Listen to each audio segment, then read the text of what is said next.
Gravando a aula de hoje, dia 29 de setembro de 2020, pelo Colégio Evangélico Campo Grandense, aula de ensino religioso.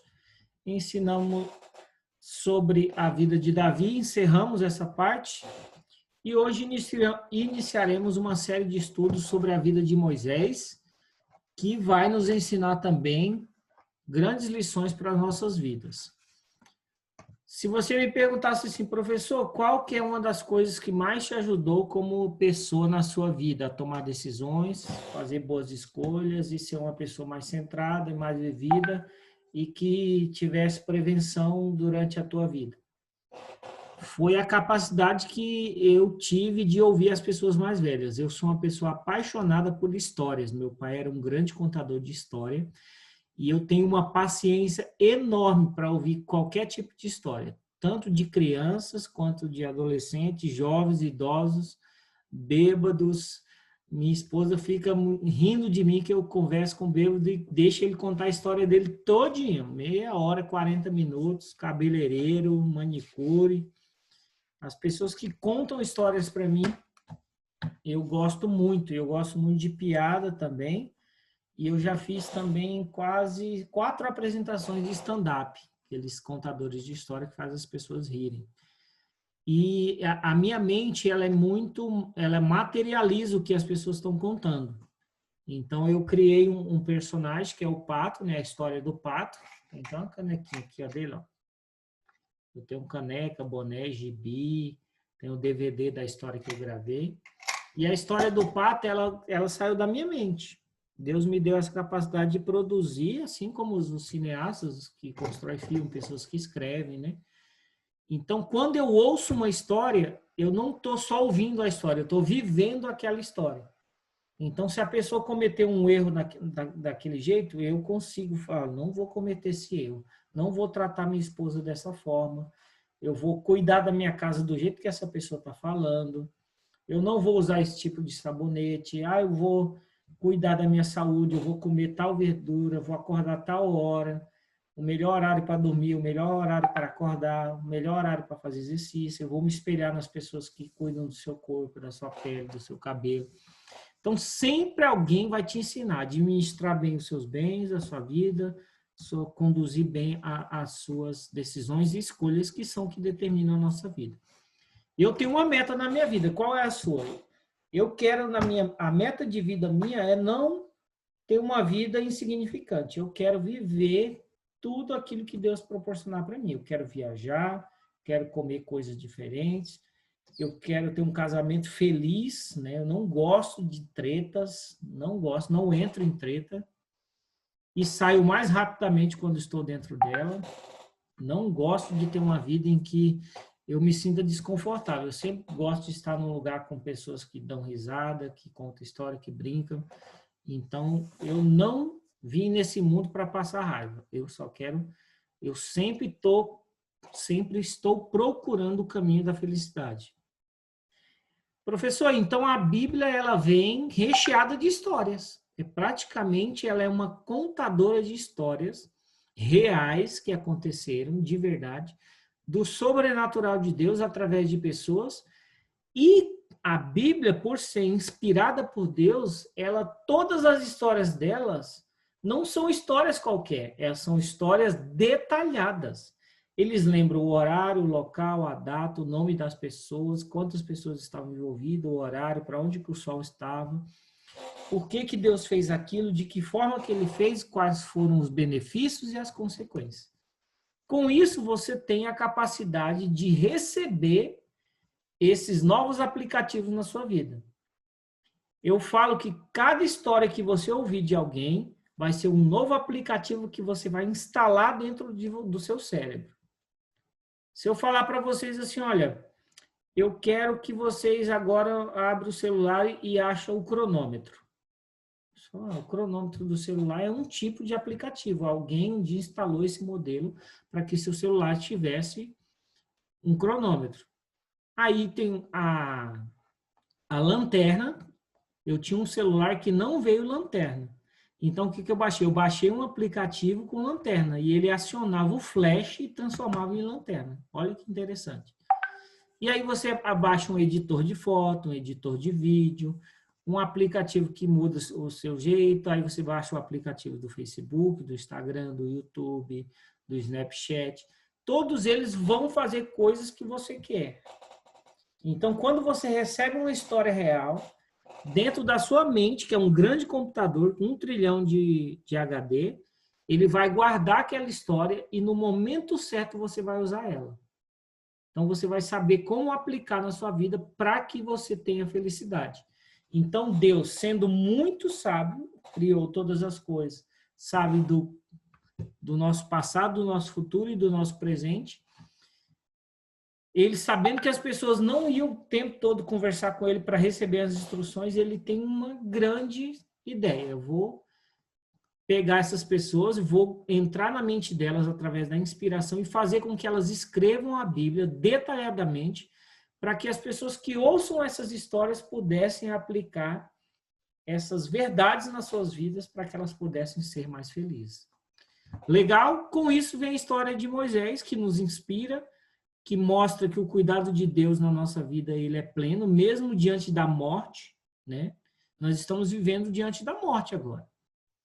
Nunca na minha vida, nem na vida da minha mãe, nem na vida da minha avó, se ouviu história de que morreu 180, 120, 130 mil pessoas em menos de 6 meses, por uma mesma doença, né? Não é da minha época isso. Então, nós estamos vivendo uma época em que estamos sofrendo privações e que nós vamos contar isso durante toda a nossa vida. Sempre vai ter alguém que vai nascer e vai falar assim, vocês vão ser tios, né? Eu fui tio com 9 anos. Minhas irmãs eram mais velhas do que eu. Daqui um dia seu sobrinho vai crescer e vai falar, tia, em 2020, eu vi no jornal, numa revista, que teve uma pandemia. O que você estava fazendo? Você teve medo de morrer? Muitas pessoas morreram do seu lado? Conta para mim. Aí você vai contar a sua história. Eu nunca esqueço quando as pessoas contavam que teve a Copa do Mundo aqui no Brasil, em 1950. Falei, puxa, eu queria tanto estar vivo nessa época para saber como que era receber a Copa do Mundo no meu país. Aí agora teve a Copa do Mundo e as Olimpíadas aqui no nosso país. E, de novo, eu não assisti nenhum jogo. Alguém assistiu algum jogo ao vivo de uma seleção brasileira? Eu nunca assisti. Nunca fui numa competição de Olimpíadas mundiais. Imagina o mundo inteiro no seu país. Pessoas de todos os países vindo. Então, seria muito legal eu ter ido lá assistir pelo menos um jogo, né? Nem que seja do Paraguai contra a Dinamarca. Não precisava nem ser... Eu não consegui ir lá, os ingressos são caros, tem que comprar com antecedência, mas aconteceu aqui. Então, a história ela vai sendo contada, vai sendo escrita, depois vai ter as reportagens. Vamos lá, então, professor, coloca para a gente aí um super vídeo explicando, para a gente ampliar nossa mente aqui com questão da história de Moisés. Vamos lá. Não é esse aqui é o filho. É o outro aqui, atenção. Todo mundo olho na tela. Moisés foi o homem escolhido por Deus para liderar o povo de Israel em sua libertação da escravidão do Egito. A história de Moisés na Bíblia está registrada entre os livros de Êxodo e Deuteronômio. Meu nome é Patrícia Jacobi e se você faz parte dos 75% de pessoas que assistem os vídeos e não são inscritas, já clica no botão inscrever-se para não perder mais nenhum estudo bíblico do canal. E aí, vamos crescer junto? Então se inscreve aí! No vídeo de hoje vamos ver de forma bem resumida a história do principal personagem bíblico do Antigo Testamento, Moisés. Se você quiser se aprofundar um pouco mais no assunto, clica no link aí embaixo na descrição do vídeo. Além de aprender mais sobre centenas de personagens bíblicos, você ajuda o canal, beleza? Deus abençoe a sua vida e bom vídeo!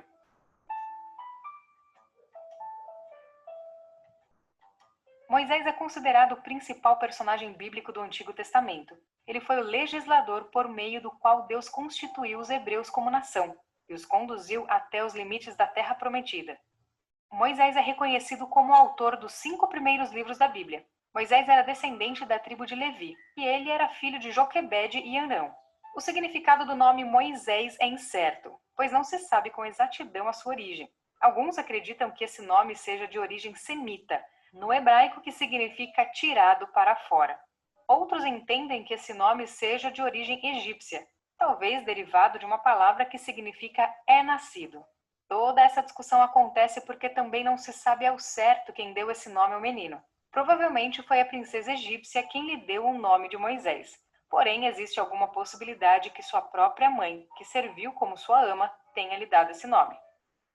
A história do nascimento de Moisés é bastante conhecida.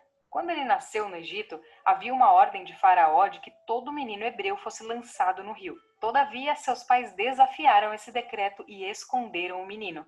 Mais tarde, eles o colocaram no rio dentro de um cesto de junco vedado com piche.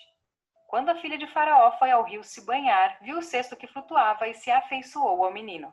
A irmã de Moisés, que vigiava o cesto, muito provavelmente Miriam, viu quando a princesa o pegou. Então, rapidamente, ela se ofereceu para arrumar alguém que pudesse criá-lo como ama.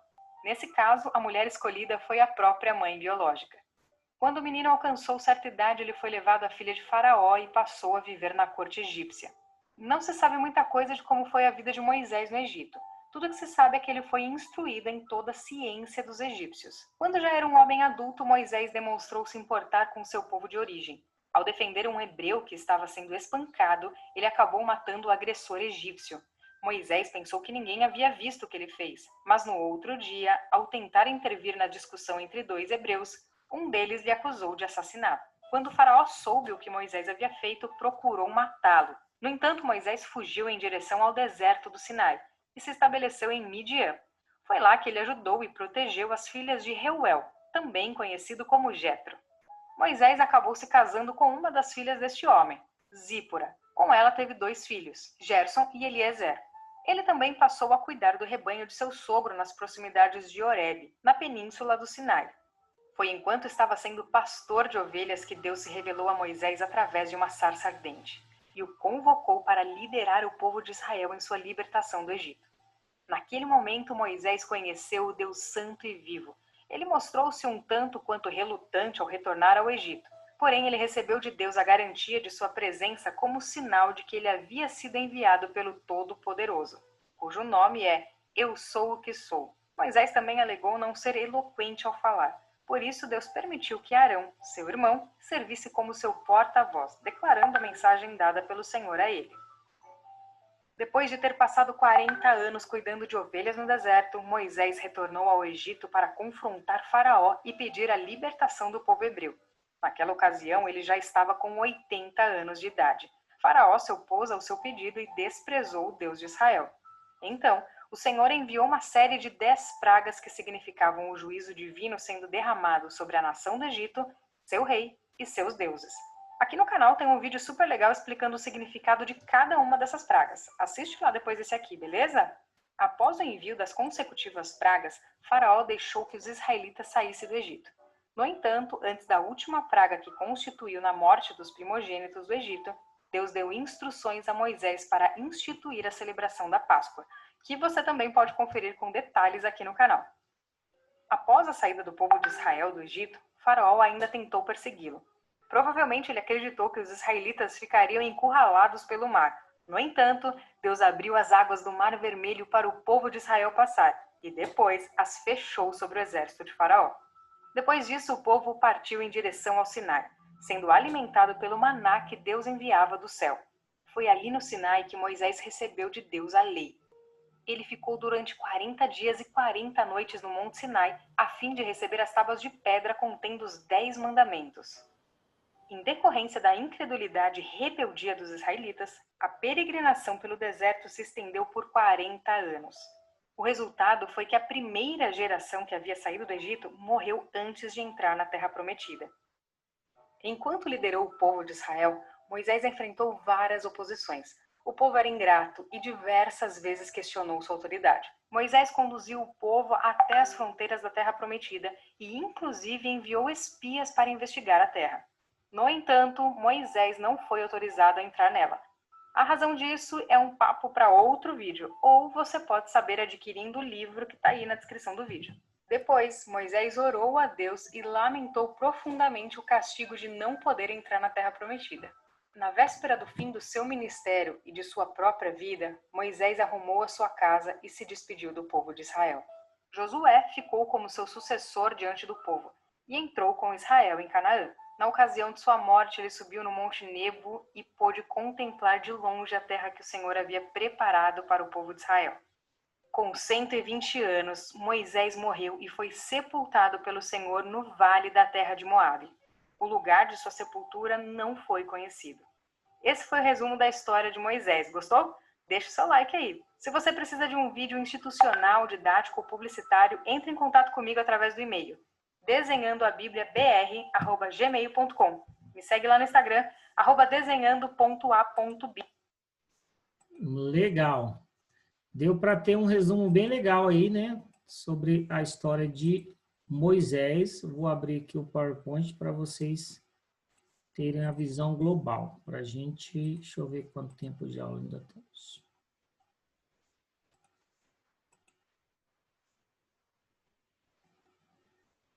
Legal.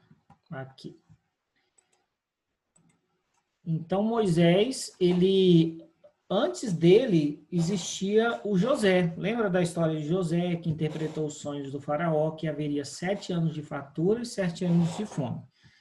O faraó ficou tão encantado com o sonho que falou, olha, o que a gente tem que fazer? Ele falou, vocês vão estocar durante os 7 anos de fartura e nos 7 anos de fome a gente come o que a gente estocou. E isso tem a ver com 1/5 da produção. Tanto que tem pessoas que até hoje usam essa meta, grandes empresários usam a meta de separar 1/5 do seu salário para guardar e aí consegue grandes riquezas. Até hoje tem gente que usa essa forma, tá? Não é 10%, não é 20%, 30%, 40%. É 1/5 eles usam e aí eles conseguem guardar grandes quantidades, principalmente quem tem uma boa administração com o seu dinheiro. O povo de Deus se multiplicou em terras egípcias e surgiu um rei que não conhecia José. Então, José era respeitado até o dia da sua morte. Aí ele morreu e as pessoas ainda conheciam ele, aí foram morrendo seus pais, seus irmãos. Aquela geração de José sumiu do mapa e o povo continuou vivendo. E aí, com esse novo rei, ele não conheceu a José. Então, ele começou a escravizar o povo que era de José. Então, naquela época, jamais eles fariam isso, porque José era o vice-governador, acima dele, só o rei. Faleceu José e todos os seus irmãos e toda aquela geração. E aumentaram muito, e se multiplicaram e foram fortalecidos grandemente. Então, até hoje, né, o povo hebreu e israelita, eles têm muitos filhos, né? E aí eles iam crescendo e o rei percebeu que se o povo continuasse crescendo, eles teriam um grande exército de homens que poderiam se rebeliar e não aceitar essa escravidão e lutar e vencer a batalha. Então, o faraó tem essa ideia de fazer um decreto. Ó, nós vamos colocar esse povo para trabalhar ainda mais, forçadamente. Vamos estrangular as crianças que nascerem homens e os meninos, após serem mortos, serão jogados no rio Nilo. Que tragédia. Em alguma vida você já viu alguém que passou por tantos desafios para viver, né? Crianças aí que têm câncer. Quem já foi aí no Hospital do Câncer? Quem já foi lá na Pestalozzi? Ou nesses locais que tem crianças com deficiência, né? Quantas crianças guerreiam pela vida desde cedo para viver. Então, é um local de muita tristeza, mas também de muita superação. Os egípcios faziam os filhos de Israel com dureza, faziam eles servirem, eles faziam barro, tijolos e ainda trabalhavam no campo. Então, era um tempo de escravidão mesmo, e Deus já sabia disso, e ele já estava preparando Moisés para isso. Então, ele precisaria libertar esse povo através de um grande líder. Então, o faraó combina com as parteiras, naquela época não tinha os hospitais, né? Não tinha parto cesáreo cortado, então só as parteiras que dominavam essa arte aí de cortar o cordão umbilical, de ajudar a mulher no parto normal. E aí o faraó falou, ó, vocês, conforme foram nascendo, se for menino, você mata na hora. Se for menina, você deixa viver. Foi uma ideia de um dos conselheiros do rei. Olha que ideia satânica, né? Então, conforme essas crianças iam sendo jogadas no Nilo, todos os que nascerem eram lançados depois de serem degolados. Foi-se um homem chamado Arão, né? O irmão de Moisés chama Arão. O pai dele chama Amrão, com N. E a mãe dele, Joquebede, os dois são da tribo de Levi. Lembrando que na Bíblia as pessoas eram divididas em tribos, como se fossem bairros, né? Agora são cidades, depois estados. Até hoje a gente é meio tribal, né? Aqui nós somos a tribo de Mato Grosso do Sul. Aí tem a tribo de Mato Grosso, tribo do Nordeste, do Sul, centro lá do Amapá. Cada um vai tendo seu nome, sua linguagem, seu estilo, né? Suas culturas. Eu nunca tinha ido na Bahia, fui lá na Bahia, parece que é outro país lá. As pessoas falam diferente, comem diferente, constroem as casas diferentes, pintam, as cores são diferentes, muito colorido, muito religiosa, muitas igrejas católicas, muitas construções antigas, né? O mar lá é diferente do Mar do Sul, que é diferente do mar de Maceió. Então, de certa forma, a gente só não chama de tribo, mas cada estado nosso é um tipo de tribo. E cada cidade também, cada bairro também. Tem famílias que são tão grandes que elas praticamente se apoderam do bairro. Aquele bairro inteiro se torna da mesma família. E isso se dá o nome de colônia. Tem locais que eles são tão fechadinhos ali que eles fazem supermercado, banco, tudo dentro deles. Por exemplo, lá no Dama e naquele outro Terras do Golfo, são condomínios tão fechados que ali pode ter tudo, a pessoa nem vai precisar sair dali, tem caixa 24 horas. Então Moisés ele passa 40 anos aprendendo tudo sobre a cultura egípcia. Depois ele vai 40 anos no deserto, aí com 80 anos que ele vai liderar o povo. Você vê como que Deus tem uma trajetória para a vida de cada um. Que as nossas conquistas, elas não são do dia para a noite, né? Quando a filha de Faraó, a princesa egípcia, juntamente com as suas donzelas, encontra esse cesto, né? Ele era feito de junco. Até hoje eu tenho algumas coisas aqui em casa de junco. Você pode pesquisar. Depois pergunta para os seus pais se vocês têm algum móvel na sua casa de junco, que é normalmente cadeiras, sofás, aquela chaise, né, que é para a gente deitar, são feitas de junco, que é um capim que você entrelaça ele se torna, faz bacias, tem muita coisa que faz com esse junco. E ela passou betume nele e piche. Esse piche era encontrado, que é o mesmo material do asfalto. Hoje é produzido em laboratório o piche, mas em alguns locais do mundo, esse piche você encontra ele igual encontra barro. Vai lá e pega ele e faz coisas, porque ele é um tipo de borracha que não deixa a água entrar. Olha que legal. Até hoje eles fazem barco. Eu sou de uma cidade do Mato Grosso, do Rio Araguaia. E lá eles passam piche no barco para o barco não afundar, na madeira para ela não entrar água, até hoje. Moisés, então, foi instruído em toda a ciência dos egípcios, ele era poderoso em suas palavras e obras. E quando completou a idade de 40 anos, veio-lhe o coração ir visitar seus irmãos, os filhos de Israel. Então, ele percebeu que ele sabia que era de Israel e que ele era um hebreu. Então, ele vê um egípcio batendo, chicoteando um hebreu. E ele fala, olha, não é assim que se trata os meus irmãos. E aí ele avança, pula nesse egípcio, e aí, trocando soco ali, ele devia ser muito bom de porrada, como diz, e matou esse egípcio. Só que ele escondeu esse corpo e achou que ninguém tinha visto. E depois ele estava novamente defendendo, e chega o egípcio e fala, Moisés, eu sei que você matou um egípcio. E aí chega no ouvido do pai dele, que era o faraó, e o faraó fala, olha, nós não vamos manter ele aqui porque pode ser que ele se rebele contra nós. Vamos matar ele. E aí ele foge para o deserto. E lá ele fica mais 40 anos. Moisés, vendo que um egípcio espancava um hebreu, um do seu povo, matou o egípcio e o escondeu na areia. Depois, vendo dois hebreus brigando, tendo chamado a atenção, fora advertido por um dos hebreus, quanto ao homicídio do egípcio. Faraó, tomando conhecimento do homicídio, procura Moisés para matá-lo.